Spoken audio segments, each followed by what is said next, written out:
Assalamu alaikum everyone, my name is Hadia and today I'll give you guys the overview on the radius and ulna of an ox and also some comparative anatomy about it. Radius and ulna are also called the antebrachium and these are basically considered in the zygopodium category because these are two bony elements. So now we're going to first talk about the radius because radius is a larger bone and ulna is not the larger, it's just the longer bone. The proximal extremity articulates with the humerus and it's make the elbow joint and the distal extremity articulates with the carpal. Radius is present craniomedially and it's the main weight-bearing bone and it has two extremities, the proximal extremity and the distal extremity, and it has one shaft. Now if you talk about the surfaces, we have anterior surface which is always present in front and the posterior surface of radius which is completely fused with the ulna. And it also forms the proximal and distal intraosseous spaces.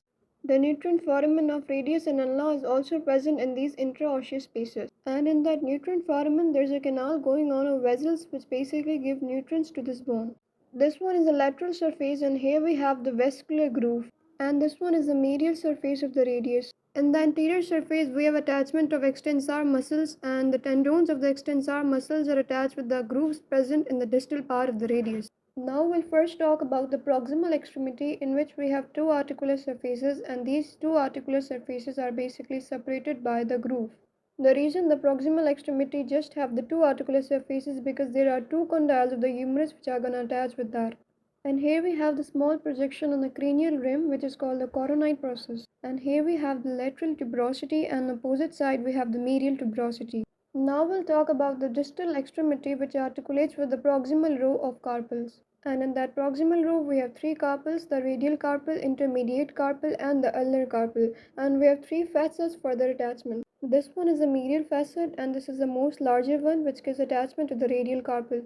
And in the central part we have intermediate facet which gives attachment to the intermediate carpal bone. And here we have the lateral facet which gives attachment to the ulnar carpal bone. Now we'll move on to the ulnar bone which is longer than the radius. And here we have the olecranon tuber which gives attachment to the several muscles like brachial muscles and conus muscles and the triceps muscles. Now below the olecranon tuber we got the olecranon which articulates with the olecranon fossa of the humerus, and then we got the small projection of ulna which is called the anconeus process. This anconeus process is continued with the trochlear notch of the ulna which is also called the semilunar notch which articulates with the trochlea of the humerus. And here we have also the lateral and medial coronite process. If we move on to the ulna's body, we can see the anterior part of the ulna which is partially fused with the posterior part of the radius, but we can see the prominent stolite process of ulna. But in horses, these two bones are completely fused and ulna just makes the proximal interosseous space. In small animals like dog and cats, these two bones are completely separated and they are attached with the help of the ligaments. If we move on to the medial surface of the ulna which gives attachment to the flexor muscles,